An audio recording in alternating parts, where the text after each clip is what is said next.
Bismillahirrahmanirrahim. Assalamu alaikum, my dear students of class 7th. I am your computer teacher, Miss Aisha. I am fine. I hope all of you are fine and safe. Today, this is my lecture number 2. In our previous lecture we have discuss statement number 1 to statement number 4, जिसमें हमने computer के बारे में पढ़ा था, उसकी basic history के बारे में पढ़ा था कि सबसे पहले कौन सी डिवाइस इन्वेंट की गई थी जो चीज़ों को काउंट करने के लिए यूज़ की जाती थी, वो कहाँ पे इन्वेंट की गई थी। ठीक है, उसके अलावा हमने नेफियर बॉन्ड्स के बारे में पढ़ा और नेफियर बॉन्ड स्पेशली किस लिए यूज़ किया जाता था, मल्टीप्लिकेशन के लिए यूज़ किया जाता था। इस लेक्चर नंबर 1 में मैंने आपको 3 क्वेश्चन आंसर्स दिए थे। मुझे उम्मीद है कि आपने उन तीनों क्वेश्चंस को अच्छी तरह से याद भी कर लिया होगा और उसकी अपने रजिस्टर्स पर प्रैक्टिस भी कर ली होगी। Now today we will discuss statement number 5 to statement number 8।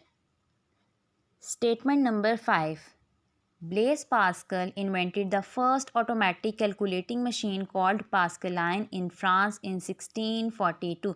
Blaise Pascal एक इंसान का नाम था जिसने सबसे पहली ऑटोमेटिक कैलकुलेटिंग मशीन इन्वेंट की जिसे पास्कलाइन कहा जाता था, और उसने वो मशीन फ्रांस में 1642 में इन्वेंट की।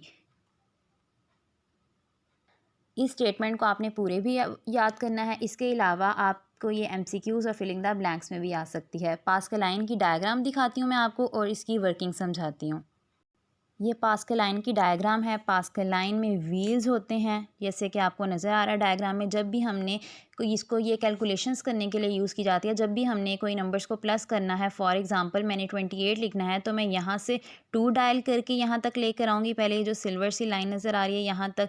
इसी तरह फिर आगे 8 अगर मैंने करना है डायल तो मैं यहाँ से 8 को घुमाते हुए यहाँ पर लेकर आऊँगी, 28 लिखा जाएगा। इसी तरह प्लस करना है और फिर हम नेक्स्ट नंबर डायल करेंगे, कोई सा भी नंबर हमने डायल करना है वो यहाँ से डायल करेंगे, यानी कि हमने इस व्हील्स को घुमाना है। शायद आपने बहुत साल पहले फ़ोन यूज़ होते थे, पीटीसीएल जो फ़ोन्स थे, ठीक है, उसका जो डायल पैड था वो इस तरह का होता था कि उसमें व्हील होता था और उसे डायल करते थे, घुमाते थे। इसी तरह ये भी पास्कलाइन मशीन भी इसी तरह से वर्किंग करती थी। यहाँ पे अगर हमने कोई नंबर डायल करना है, यहाँ से इसको घुमाना स्टार्ट करते थे और यहाँ तक लाकर सिल्वर सी ये जो लाइन है यहाँ तक छोड़ देते थे, और इसी तरह ये कैलकुलेशंस परफॉर्म करता था और रिज़ल्ट दे देता था।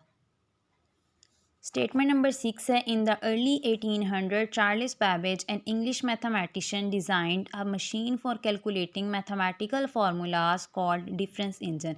उसके बाद 1800 में चार्ल्स बैबेज ने जो कि एक इंग्लिश मैथमेटिशियंस था, उसने एक मशीन डिज़ाइन की जो मैथमेटिकल फार्मूलाज को कैलकुलेट करने के लिए यूज़ की जाती थी। इसे डिफरेंस इंजन का नाम दिया उसने। डिफरेंस इंजन जो थी मशीन वो सिर्फ एडिशन के लिए यूज़ की जाती थी। इसकी भी डायग्राम दिखाती हूँ मैं आपको। ये डिफरेंस इंजन की डायग्राम है, ठीक है। इसको 1800 में चार्ल्स बाबेज ने डिज़ाइन किया था और ये स्पेशली एडिशन के लिए यूज़ की जाती है।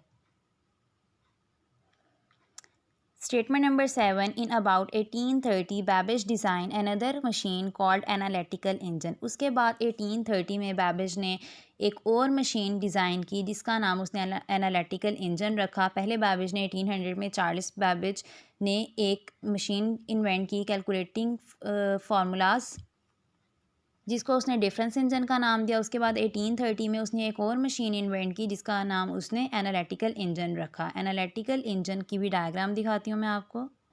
ये एनालिटिकल इंजन की डायग्राम है। एनालिटिकल इंजन को एडिशन, सब्ट्रैक्शन, मल्टीप्लिकेशन, डिवीजन हर तरह की कैलकुलेशन के लिए यूज़ किया जाता था। इसको 1830 में चार्ल्स बैबेज ने डिज़ाइन किया था। चार्ल्स बैबेज ने डिफरेंस इंजन और एनालिटिकल इंजन दोनों मशीन्स को इन्वेंट किया था। Charles Babbage is known as father of computer. Charles Babbage को फादर ऑफ कंप्यूटर भी कहा जाता है। इसके बारे में आप क्लास 6 में भी पढ़ चुके हैं। आज का लेक्चर हमारा यहीं तक था। आज के लेक्चर में हमने पास्कलाइन के बारे में पढ़ा कि पास्कलाइन जो है फर्स्ट ऑटोमेटिक कैलकुलेटिंग मशीन थी जिसे ब्लेस पास्कल ने इन्वेंट किया था फ्रांस में 1642 में। उसके बाद 1800 में चार्ल्स बैबेज ने एक फॉर कैलकुलेटिंग मैथमेटिकल फार्मूलाज एक मशीन इन्वेंट की जिसका नाम उसने डिफरेंस इंजन रखा। उस पर कुछ साल काम करने के बाद उसने 1830 में एक और मशीन इन्वेंट कर दी जिससे एनालिटिकल इंजन कहा जाता है, और चार्ल्स बैबेज को फादर ऑफ कंप्यूटर कहा जाता है। इन चारों स्टेटमेंट्स को आपने बहुत अच्छे से याद कर लेना है, इसमें से कुछ भी स्किप नहीं करना, चारों ही बहुत इंपॉर्टेंट है। आज के लेक्चर के क्वेश्चंस हैं। क्वेश्चन नंबर 1 है define Pascal line, statement number 5 में इसका आंसर है define difference engine, statement number 6। Question number 3 है define analytical engine, statement number 7। Question number 4 है who is known as father of computer, इसका answer statement number 8 में है। आपने इन चारों क्वेश्चंस को बहुत अच्छे तरीके से याद भी कर लेना है और अपने रजिस्टर्स के ऊपर इसकी प्रैक्टिस भी कर लेनी है। In lecture number 3, inshallah, we will discuss statement number 9 to statement number 13. Allah Hafiz.